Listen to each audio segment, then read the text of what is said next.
बिस्मिल्लाहिर्रहमानिर्रहीम बिस्मिल्लाहिर्रहमानिर्रहीम।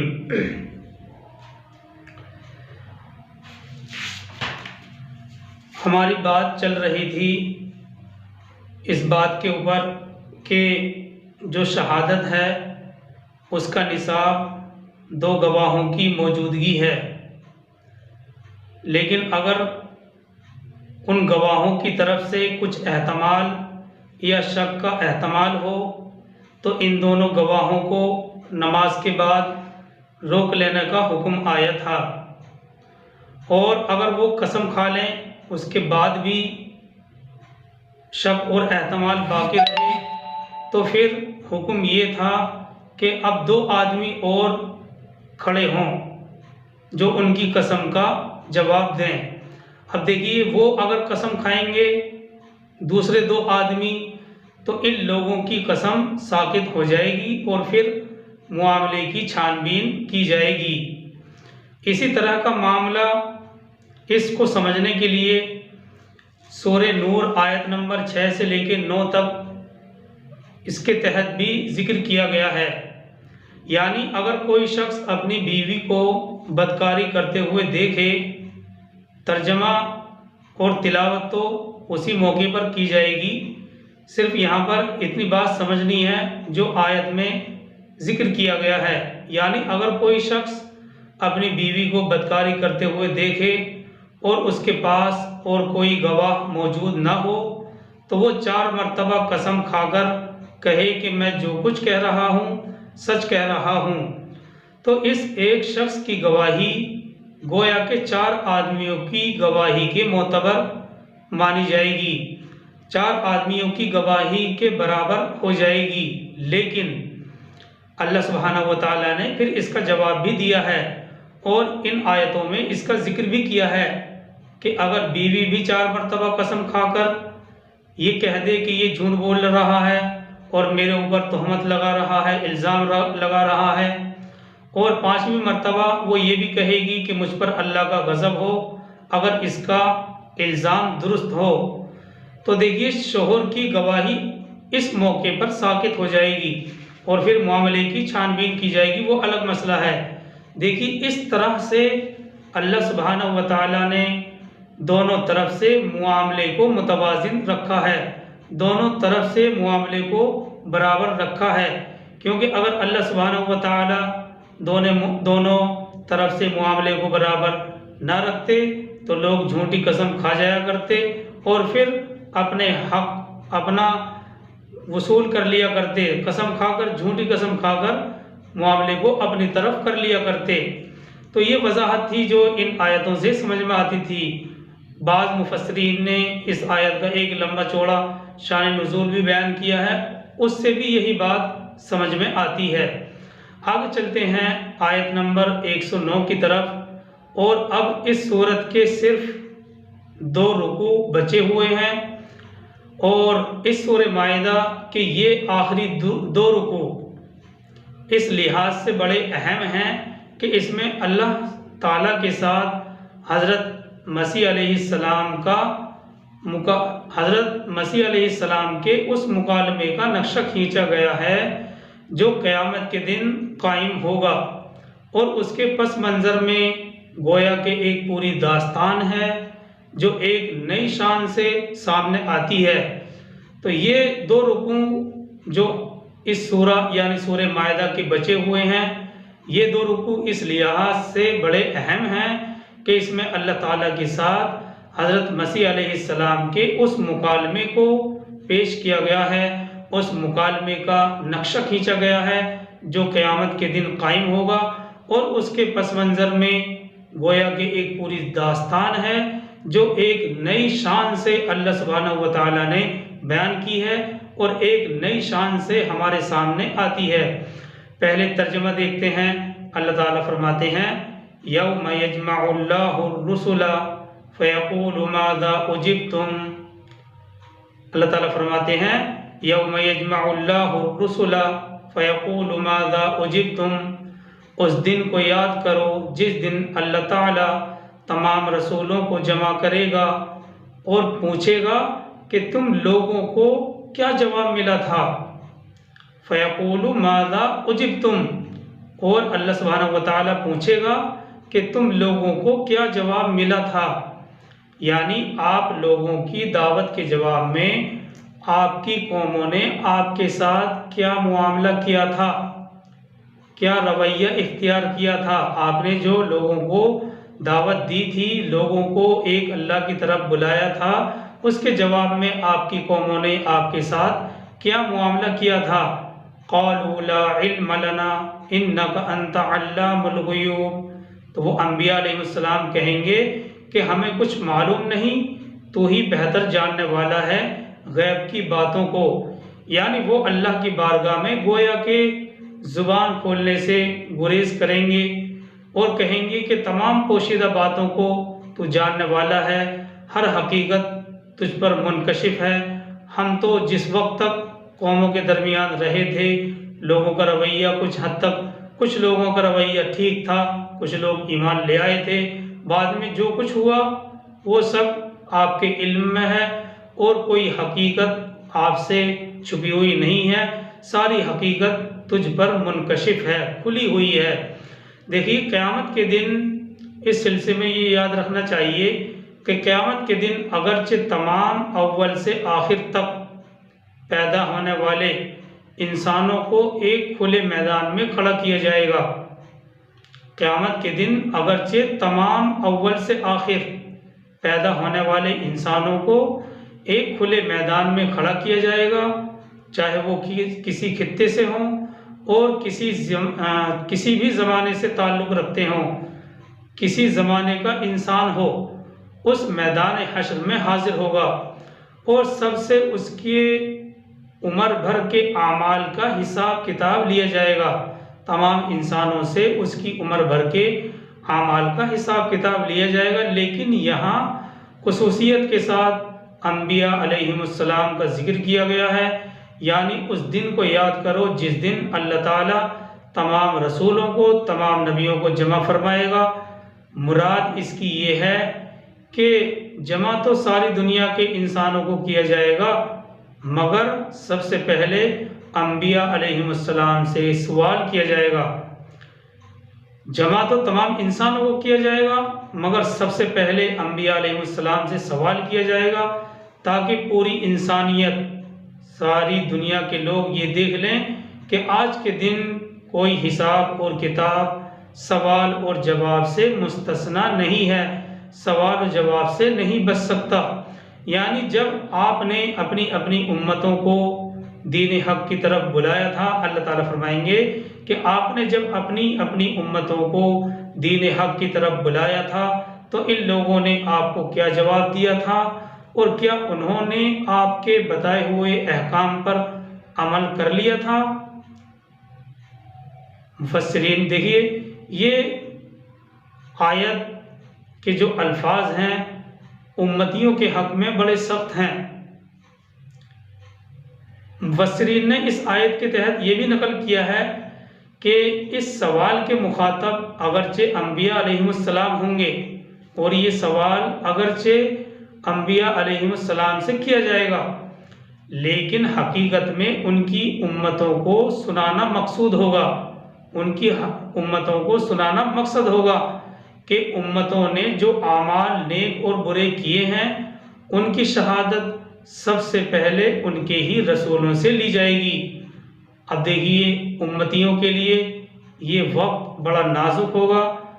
वजह उसकी ये है क्योंकि उम्मती इस मजमे में अम्बिया अलैहिमुस्सलाम की शफाअत के उम्मीदवार होंगे और उन्हें एक उम्मीद लगी हुई होगी कि हमारे अम्बिया अलैहिमुस्सलाम हमारी शफाअत करेंगे और हमें निजात मिल जाएगी, क्योंकि उम्मती इस मजमे में अम्बिया अलैहिमुस्सलाम की शफाअत के उम्मीदवार होंगे। अब देखिए इधर अम्बिया अलैहिमुस्सलाम से ही उनके बारे में, उनके मुतालिक सवाल होगा। अब जाहिर सी बात है कि अम्बिया अलैहिमुस्सलाम झूठ तो बोल सकते हैं नहीं, इसलिए मुजरिमों और गुनहगारों को ये अंदेशा होगा कि जब अम्बिया ही हमारे जुर्मों के गवाह बनेंगे तो अब कौन है जो हमारी शफाअत करेगा, कौन है जो अब हमारी मदद करेगा, क्योंकि इन उम्मतियों को इस मजमे में अंबिया अलैहिस्सलाम की शफाअत की उम्मीद लगी हुई होगी, लेकिन उन्हीं के बारे में नबियों से पूछा जाएगा। तो अब जाहिर सी बात है कि जब अंबिया ही हमारे जुर्मों के गवाह बनेंगे तो अब कौन है जो हमारी शफाअत करे, कौन है जो हमारी मदद करे। बहरहाल खुलासा ये है कि इस आयत में क़यामत के होलनाक मंजर की एक झलक सामने कर दी गई है। इस आयत में क़यामत के होलनाक मंजर की एक झलक हमारे सामने कर दी गई है, ताकि सारी दुनिया के इंसान जान सकें कि हिसाब किताब के बारे में अल्लाह के सबसे बरगुज़ीदा बंदे खड़े हैं तो दूसरे लोगों का क्या हाल होगा। इसलिए उस दिन की फ़िक्र, मुफस्सिरीन ने ये भी लिखा है, इसलिए उस दिन की फ़िक्र आज ही से करनी चाहिए। और ज़िंदगी की जो फुर्सत है, इस फुर्सत को इस हिसाब व किताब की तैयारी के लिए हमको गनीमत समझना चाहिए। तिरमिज़ी की एक हदीस में रसूलुल्लाह सल्लल्लाहु अलैहि वसल्लम ने इरशाद फरमाया, ला तज़ूलु क़दमा इब्नी आदमा यौमल क़ियामती हत्ता युसअला अन खुमसिन।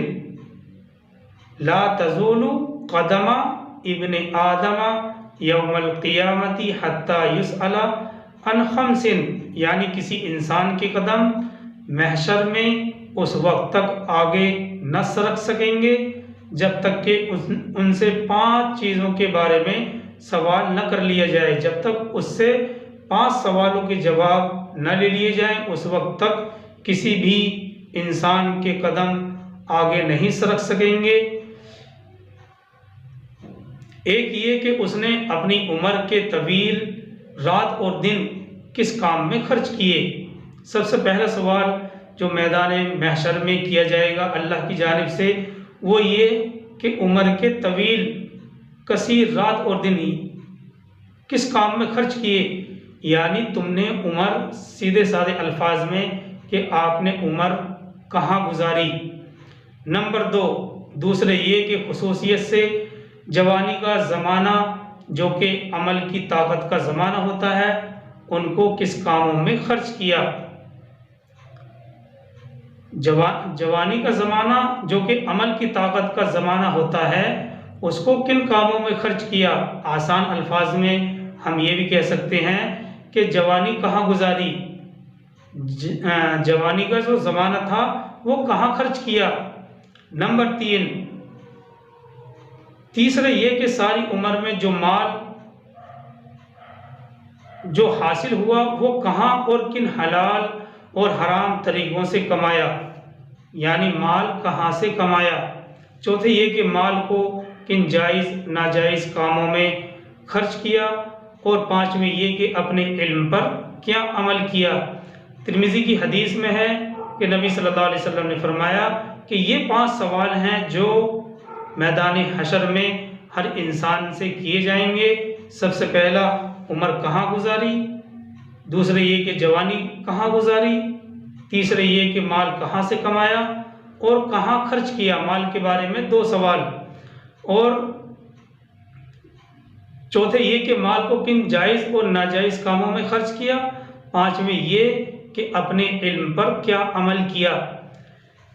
तो ये 5 सवाल हैं। इस बात के तहत मुफस्सिरीन ने ये भी नकल किया है कि अल्लाह सुब्हानहु व तआला ने निहायत रहमत और शफ़क़त से इस इम्तिहान के परचय सवालात भी पहले ही नबी सल्लल्लाहु अलैहि वसल्लम के ज़रिए से उम्मत को बतला दिए हैं। यानी जो जो सवालात होंगे, इस सवालात के पर्चे भी पहले ही नबी सल्लल्लाहु अलैहि वसल्लम के ज़रिए से उम्मत को बतला दिए हैं। अब उम्मत का काम ये रह गया है कि इन सवालात का हल सीखे और महफूज रखे। सवालात का हल भी सीखे और महफूज भी रखे। इम्तिहान से पहले ही सवालात बतला देने के बाद भी अगर कोई उनमें फेल हो जाए तो इससे ज़्यादा कौन महरूम हो सकता है, और इससे ज़्यादा महरूमी की बात और कौन हो सकती है। बहरहाल इस आयत में तो अम्बिया अलैहिमुस्सलाम का हाल और उनसे सवाल और जवाब का तज़किरा बयान किया गया है। उसके बाद जो दूसरी आयत आ रही है यानी आयत नंबर 110 से लेकर और सूरत के आखिर तक खुसूसियत से बनी इसराइल के आखिरी पैगंबर यानी हज़रत ईसा अलैहिस्सलाम का तज़किरा और उन पर अल्लाह ताला के मखसूस इनामात का तफसीली बयान है और मैदान महशर में उनसे एक खुसूसी सवाल और उसके जवाब का तज़किरा किया गया है। ये जो अब अगली आयत है यानी आयत नंबर 110 यहाँ से लेके और सूरह माइदा के आखिर तक खुसूसियत के साथ बनी इसराइल के आखिरी पैगंबर यानी हज़रत ईसा अलैहिस्सलाम का तज़किरा और उन पर अल्लाह ताला की तरफ से होने वाले मखसूस इनामात का तफसीली बयान है और मैदान महशर में उनसे एक खुसूसी सवाल और उसके जवाब का तज़किरा है। पहले आयत को देखते हैं और इससे पहले ये भी समझना चाहिए कि इस सवाल और जवाब का हासिल भी यही है कि बनी इसराइल और तमाम मखलूक को ये होलनाक मंजर दिखाना है कि जब रूहुल्लाह और कलिमतुल्लाह से सवाल किया जाएगा तो ये कितनी सोचने की बात है कि और फिर हज़रत ईसा अलैहिस्सलाम मुख्तलिफ तरह से बार बार इसका जवाब नफ़ी में देते हुए नज़र आते हैं। 2 बार इस तरह के अल्फाज आएंगे जिनसे पता चलता है कि हज़रत ईसा अलैहिस्सलाम ने अल्लाह सुब्हानहु व तआला के इस सवाल का जवाब नफ़ी में दिया है। अल्लाह ताला फरमाते हैं, पहले आयत देखते हैं उसका तर्जमा। सूरह माइदा आयत नंबर 110 अल्लाह ताला फरमाते हैं, इज़ क़ालल्लाहु या ईसा इब्न मरियम, जब कहेगा अल्लाह ताला ए ईसा बिन मरियम। इज़ क़ालल्लाहु या ईसा इब्न मरियम, जब कहेगा अल्लाह ताला ए ईसा बिन मरियम। देखिए अब क़यामत के दिन हज़रत ईसा अलैहिस्सलाम की ख़ास पेशी का जिक्र है, ख़ास पेश होने का जिक्र है। दुनिया में उनकी परस्तिश की गई और उनको अल्लाह का बेटा बनाया गया, सालिसु सलासा कहा गया। लिहाजा अब हज़रत ईसा अलैहिस्सलाम को अल्लाह के सामने जो शर्मिंदगी उठानी पड़ेगी गोया कि उसका नक्शा यहाँ पर खींचा जा रहा है। पहले अल्लाह तबारक व तआला ने उनसे सवालात किए, हज़रत ईसा अलैहिस्सलाम से मुखातब करके सवालात किए और अपने जो इनामात उन पर किए थे एक एक करके अल्लाह सुब्हानहु व तआला ने उनको गिनवाया है। अल्लाह ताला फरमाते हैं, ए ईसा बिन मरियम उज़कुर निअमती अलैका व अला वालिदतिक। इससे आगे है उज़कुर निअमती अलैका व अला वालिदतिक, ज़रा मेरे उन इनामात को याद करो जो तुम पर और तुम्हारी वालिदा पर किए गए। इज़ अय्यदतुका बिरूहिल कुदुस, जबकि मैंने तुम्हारी मदद की रूहे कुदुस के ज़रिए यानी जिब्राइल अमीन के ज़रिए से तुम्हारी तायीद की गई। आगे अल्लाह ताला फरमाते हैं, तुकल्लिमुन्नासा फिल महदी व कहला, तुम गुफ्तगू करते थे लोगों के साथ गहवारे में भी और बड़ी उम्र को पहुँचकर भी। तुकल्लिमुन्नासा फिल महदी व कहला, तुम गुफ्तगू करते थे लोगों के साथ गहवारे में भी और बड़ी उम्र को पहुँचकर भी, यानी तुम शीर ख्वारगी की उम्र में भी लोगों से गुफ्तगू करते थे जबकि कोई बच्चा उस ज़माने में बोल नहीं सकता और अधेड़ उम्र को पहुँचकर भी तुम बातें करते थे। सूरह आले और इधर अधेड़ उम्र को पहुँचकर भी। देखिए सूरह आले इमरान जो आयत नंबर 48 में अल्फाज हम पढ़ चुके हैं, आगे इसी जैसे अल्फाज दोहराए जा रहे हैं। वइज़ अल्लमतुकल किताबा वल हिकमता वत्तौरात वल इंजील, और याद करो मेरे उस एहसान को जबकि मैंने तुम्हें सिखाई किताब और हिकमत यानी तौरात और इंजील। इसी तरह के अल्फाज हम सूरह आले इमरान आयत नंबर 48 में पढ़ चुके हैं और ये अल्फाज जब तीसरा पारा पौन होता है, तिहाई होता है, उसी के आसपास हैं ये अल्फाज। वइज़ अल्लमतुकल किताब वल हिकमता वत्तौरात वल इंजील, और याद करो मेरे उस एहसान को जबकि मैंने तुम्हें सिखाई किताब और हिकमत यानी तौरात और इंजील।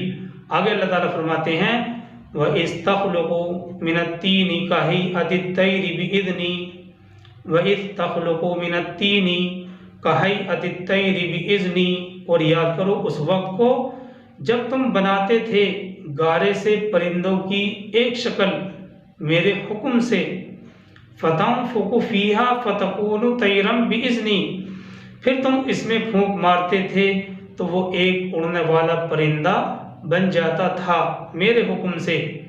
वतुबरिउल अकमहा वल अबरसा बिइज़्नी, और तुम अच्छा कर दिया करते थे मादरजात अंधों को और कोढ़ी को मेरे हुक्म से।